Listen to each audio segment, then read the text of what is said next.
고린도후서. 고린도 교회는 또 이제 문제 많은 그런 교회였죠. 그래서 바울이 이제 고린도 교회를 이렇게 세우는데 많은 정성을 쏟고 있습니다. 그래서 이제 고린도전서를 기록하고 이후에 이제 고린도후서를 기록하였는데, 고린도후서를 기록하였다는 것은 이제 그만큼 고린도 교회에 또 다른 필요가 있었기 때문에 고린도후서를 기록하였습니다. 그리고 이제 고린도전서와 고린도후서 사이에 엄중한 편지 이렇게 해가지고 또 다른 바울의 편지가 있었는데, 그것은 이제 보존이 되지 않아서 그냥 이제 고린도후서에 잠깐 언급되는 그런 정도에 거치고 있습니다. 어쨌든 이제 고린도 교회에 대한 이제 애착이 고린도후서에 많이 묻어 있습니다. 문제가 많고 또 바울의 생각대로 이렇게 교회가 일치되고 연합되고 하는 그런 면에 많이 약한 부분을 드러내고 있기 때문에 바울이 이제 갈등을 하는 그런 부분들이 생생하게 보이고 있습니다. 전체적으로 이제 고린도후서의 대표적인 단어는 이제 환난입니다. 고난, 환난. 바울이 개인적인 복음 전파를 위해서 고린도 교회를 세우는데 많은 환난이 있었다, 뭐 이런 의미도 되고, 전에 자기가 복음 전파를 위해서 아시아에서 빌립보에서 당한 그런 고난도 이야기하고 있고, 환난, 고난. 그래서 고린도 교회 성도들은 너희가 지금은 환난을 당하나 또 이제 인내하고 또 주 안에서 승리하라, 그런 이제 메시지가 담겨 있는 것 같습니다. 그리고 이제 고린도서의 특징적인 것 중에 하나는 연보의 삶입니다. 우리가 로마서 15장 읽어보면 바울이 이제 예루살렘에 갔다가 그 후에 이제 로마로 가기를 원한다, 스바나까지 가기를 원한다, 이런 이제 내용이 나오는데, 그래서 이제 바울의 제3차 전도여행 때 고린도에 있으면서 로마서를 기록하였는데, 그때 이제 연보돈을 예루살렘 교회로 전달하기 위한 그런 이제 큰 목적이 있었습니다. 연보에 관한 그 내용에 대해서 이제 보다 상세하게 나오는 게 고린도후서입니다. 고린도후서에 읽어보면 바울의 이 연보의 그 삶에 대해서 이제 우리가 소상히 알 수 있습니다. 그리고 이제 바울의 이 삶이 고린도서에 잘 담겨져 있습니다. 바울의 자서전적인 그런 바울의 삶의 그 모습을 가장 잘 보여주는 성경이 고린도후서라겠습니다. 일종의 일기라 그럴까? 자신의 삶 가운데 어려움들을 호소하고 있는 그런 내용을 보는데, 그래서 고린도후서에 이렇게 보면 몇 가지 아주 부정적인 것이 나타납니다. 바울이 복음 사역을 하는 데 있어서 이제 방해가 되는 부정적인 환경들이 나타나는데, 첫째는 이제 보니까 개인적으로 자신이 건강이 안 좋아요. 건강이 좋지 않다, 이런 내용이 이제 그 눈에 가시라는 이런 표현으로 말해주고, 고린도후서 12장 7절에 보니까 여러 계시를 받은 것이 지극히 크므로 너무 자만하지 않게 하려고 내 육체에 까시고 사단의 사자를 주셨으니 이는 나를 쳐서 너무 자만하지 않게 하려 하십니다. 육체의 그 가시, 육체의 이 가시가 뭐냐?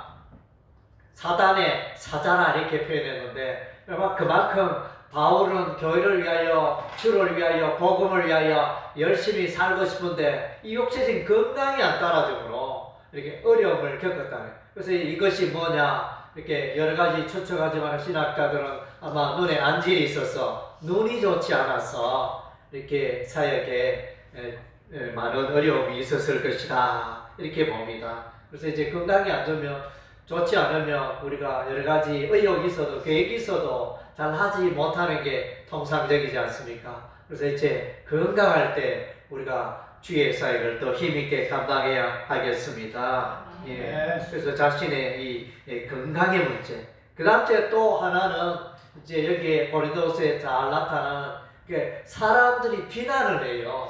고린도 교인들이 자기를 모두가 비난하는 건 아니지만 그 중에 교인들의 몇몇 중에 바울을 비난하는, 바울은 사도가 아니다. 사도가 아닌데 바울을 와잡고 자기를 일컬어 사도라 이야기를 하느냐 이러면서 바울의 사도성을 부인해요. 바울은 이제 편집글을 쓸 때마다 늘 자신이 사도임을 이야기합니다. 그래서 이제 고린도 후서에도 보면 하나님의 뜻으로 말미암아 그리스도 예수의 사도된 바울 이러면서 그런 표현이 나오고, 또 다른 이게 12장 12절에 보니까 사도의 표가 된 것은 내가 너희 가운데 모든 참음과 표적과 기사와 능력을 행한 것이라. 그래서 사도됨을 변정하고 있습니다. 그래서 이제 목사의 자격증이 있느냐, 아니면 평신도로서 목회 사역을 하고 있느냐, 이런 것들이 오히려 평신도가 사역이 더 잘할 수도 있지만, 그럼에도 불구하고 사람들은 이제 신학을 하지 않으면 또 이제 이상하게 바라보고 어떤 편견적으로 이야기하듯이, 바울은 사도가 아니다. 예수님 살아계셨을 때 12명의 제자 가운데 바울이 있었느냐? 아니다 이러면서 그런 식으로 이제 자꾸 비난하고, 그래서 바울의 메시지를 약화시키고 바울의 권위를 약화시키는 이런 이제 아픔이 있었습니다. 그래서 고린도후서에는 이제 특별히 자신의 사도는 내가 죽도록 충성을 했다. 내가 복음을 위하여 주를 위하여 고린도 교회를 위하여 아시아 교회들을 위하여 넘치도록 내가 고생을 했다. 그래서 이제 이것이 나의 사도의 표다. 그것을 이제 자신이 엄청난 수고를 했다는 걸 강조해 주고 있습니다. 그래서 이제 고린도후서에는 바울의 고난의 여정이 잘 나타나 있습니다. 고린도후서 6장 4절에 보니까 오직 모든 일에 하나님의 일꾼으로 자천하여 많이 견디는 것, 환난과 궁핍과 고난과 매맞음과 갇힘과 난동과 수고로움과 자지 못함과 먹지 못함 가운데서도 깨끗함과 지식과 오래 참음과 자비함과 성령의 감화와 것이 없는 사랑과 이러면서 이제 어쨌든 이제 이 고난의 그 여정을 말해주고 있고, 또 고린도후서 11장 23절에도 가면 자신의 고난을 또 변호합니다. 그들 그리스도의 일꾼이라 정신없는 말을 하거니와 나는 더 그라도다. 내가 수고를 넘치도록 하고 옥에 갇히기도 하고 더 많이 하고 매도 수없이 맞고 여러 번 죽을 뻔하였으니 유대인들에게 40에서 하나 감한 매를 5번 맞았고 3번 퇴장으로 맞고 1번 돌로 맞고 3번 파선하고 일주일을 깊은 바다에서 지내며 여러 번 여행하면서 강의 위험, 강도의 위험, 동족의 위험, 이방인의 위험, 신의 위험, 광야의 위험, 바다의 위험, 형제의 위험, 수고하고 있으며 여러 번 자지 못하고 줄이고 목마르며 여러 번 굶고 춥고 헐벗었노라. 이렇게 그래서 이제 이런 것들을 이야기하면서 나는 이제 사도가 되기에 너무 충분하다. 이렇게 이제 변호하는 것을 우리가 보게 되어집니다. 그리고 이제 바울이 열심히 하여 고린도 교회를 세워나가기, 바울이 떠난 이후에 이 고린도 교회의 이단 세력들이, 거짓 사도, 거짓 선생, 이단 세력들이 침투하여 이 교회를 이렇게 해방하는 그런 장면들이 고린도후서에 기록이 되어 있습니다.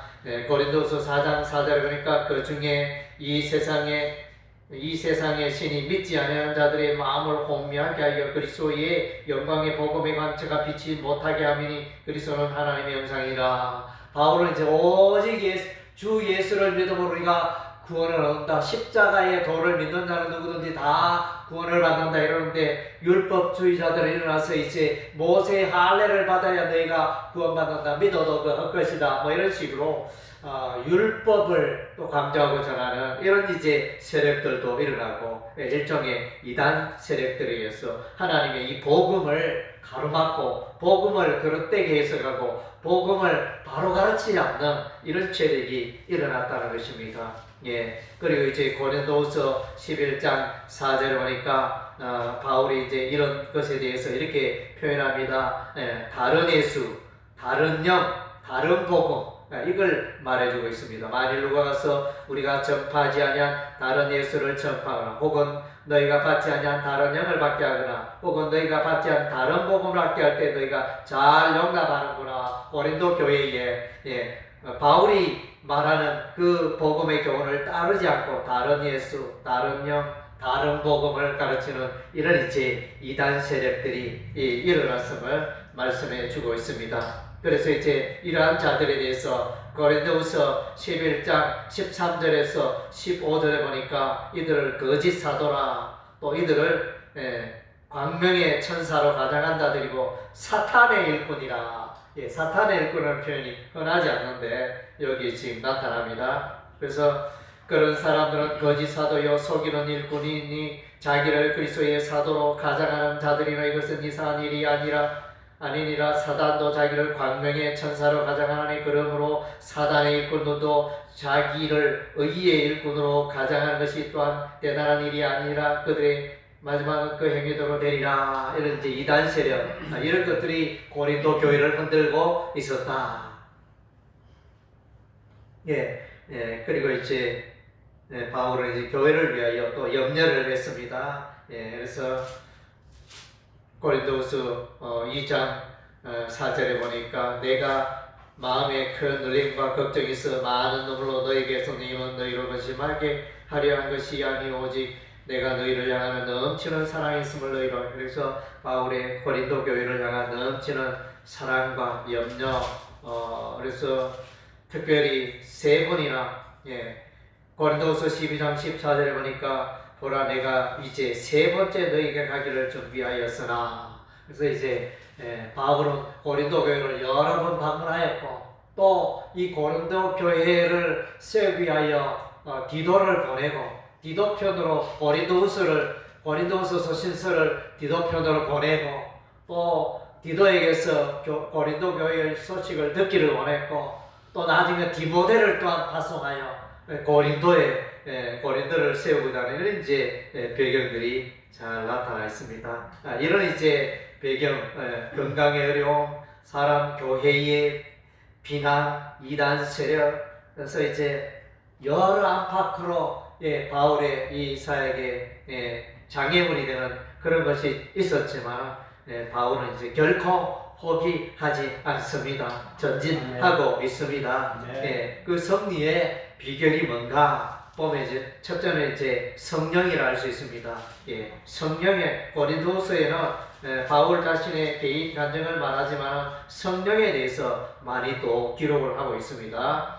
고린도서 1장 22절에 보니까 그가 또한 우리에게 인치시고 보종으로 우리 마음에 성령을 주셨느니라. 그래서 성령 하나님의 역사를 또 이렇게 확실하게 붙들고 있고 고린도후서 3장 17절에 주는 영이시니 주의 영이 계신 곳에는 자유가 있느니라. 이러면서 성령 안에 계신 곳에 또 복음의 자유가 있음을 예수의 자유가 있음을 또 말해주고 있고 고린도후서 13장 13절 우리가 잘 아는 유명한 축도의 내용이죠. 그래서 예배를 마치고 목사들이 축도를 할 때 그 축도하는 근거가 어디 있느냐? 고린도후서 13장 13절이에요. 그래서 주 예수의 은혜와 하나님의 사랑과 성령의 교통하심이 너희 무리와 함께 있을지어다. 통상 이제 이걸 가지고 목사님들이 이제 축도를 하고 있습니다. 그래서 이제 여기에 성령의 교통하심, 성령이 강조되어져 있습니다. 그래서 이제 성령의 역사에 붙들림 바 되었기 때문에 바울은 이제 열심히 주의 사역을 감당하고 있습니다.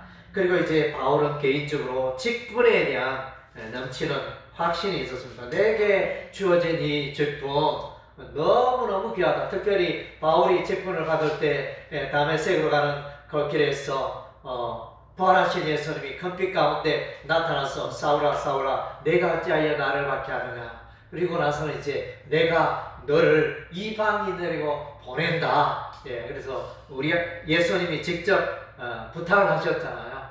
그렇게 하다 보니까 바울의 이 직분에 대한 확신은 엄청난 것 같습니다. 3장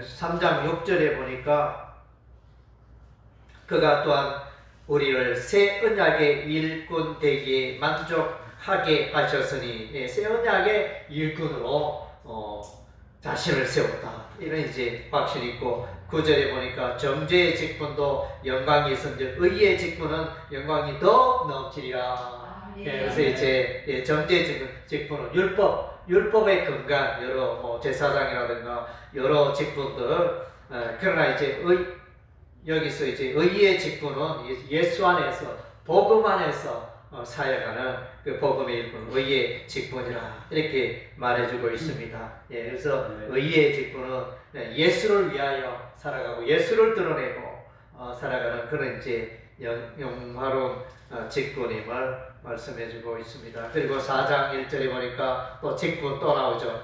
그러므로 우리가 이 직분을 받아 긍휼하심을 입은 대로 낙심하지 아니하고. 그래서 직분에 대해서 이제 또 말해주고 있고 5장 18절에도 보니까 모든 것이 하나님께로 났으며 그가 그리스도로 말미암아 우리를 자기와 화목하게 하시고 또 우리에게 화목하게 하는 직분을 주셨으니 열도 직분. 그래서 복음으로 이렇게 하나님과 원수되었던 자들을 하나님과 화목하게 하는 이 직분, 복음의 직분, 화목의 직분을 또 이제 말해주고 있습니다. 이런 이제 이 확신이 바울을 붙들어주고 요동치 않게 하였던 것입니다. 그리고 이제 바울의 확신 가운데 하나는 이제 바울은 나의 이 수고로 말미암아 복음을 듣고 믿고 일어난 영혼들, 거듭난 영혼들, 하나님의 자녀된 그리스도인들이 있기 때문에 나는 이제 내 삶이 너무나 떳떳하다, 기쁘다. 그래서 헛되지 않다. 그것을 확신하고 있습니다. 보면 고린도후서 3장 3절에 보니까 3장 2절과 너희는 우리의 편지라 우리 마음에 섰고 무사람이 알고 있는 바라 너희는 우리로 말미암아 나타난 그리스도의 편지니 이는 먹으로 쓴 것이 아니요 오직 살아계신 하나님의 영으로 쓴 것이며 또 돌판에 쓴 것이 아니요 오직 육의 마음판에 쓴 것이라. 그래서 그리스도의 고린도 성도들아 너희가 그리스도의 편지다. 내가 전한 복음으로 말미암아 너희가 이제 하나님의 백성이 되었고 너희가 고린도 교회 안에 이제 주의 일을 감당하고 있고 너무너무 귀하지 않느냐. 그래서 내가 천국 가면 너희가 나의 삶의 영광이고 멸류관이고 기쁨이다. 이런 이제 그 영원 사랑에 대한 이렇게 넘치는 확신이 있음을 보게 되었습니다. 그리고 이제 바울은 사람들의 많은 비난들이 있었는데 당신은 사도 맞나? 당신은 누가 당신 보고 사도라 그래서 뭐 이렇게 이제 사도됨을 흔드는 그런 것이 있었지만 그러나 이제 바울은 사람들의 말에 사람들의 평가와 말에 요동하는 그런 삶을 살지 않았습니다. 바울의 그 삶의 평가의 기준은 오직 예수님께 있었던 것입니다. 하나님이 나를 보고 어떻게 바라보고 평가하는 그것이 중요하다는 사람들이 나를 어떻게 평가하는 이게 중요한 아니고 하나님께서 주 예수께서 나를 어떻게 평가하느냐 이것에 대한 이제 확신이 있는 것을 우리가 보게 됩니다. 고린도후서 10장 18절에 보니까 옳다 인정함을 받는 자는 자기를 칭찬하는 자가 아니요 오직 주께서 칭찬하는 자니라. 그래서 사람들이 바울을 어떻게 하느냐 보니까 고린도후서 10장 10절에 보니까 그들의 말이 그의 편지들은 무게가 있고 힘이 있으나 편지글을 보니까 정말로 그 편지가 대단한데 만나보니까 좀 신통찮다. 그가 몸으로 대할 때는 약하고 그 말도 시원치 않다. 말도 잘 못하고 그래서 뭐 외모도 보니까 뭐 키가 작았는지 모르겠지만 외모도 보잘것없고 뭐 이렇게 하여튼 초라한 뭐 그런 이제 바울의 모습. 그래서 이제 사람들의 이런 평가 저런 평가 뭐 이렇게 많이 하지만은 그러나 바울은 요동하지 않는 것은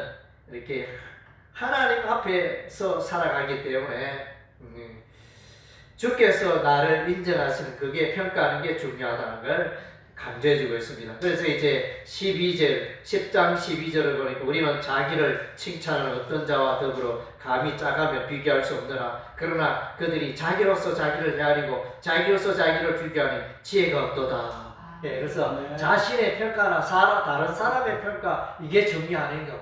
하나님께서 나를 어떻게 보시고 평가하느냐. 그래서 이제 이런 확신이 있다 보니까 바울의 삶은 결코 지치지 않고 요동하지 않았던 것을 볼 수 있습니다. 그리고 또 이제 이 고린도서 전반적에 보면 이제 바울은 복음에 대한 넘치는 확신이 있음을 보게 되어집니다. 그래서 고린도서 4장 7절에 보면 예수 그리스도에 대한 확신.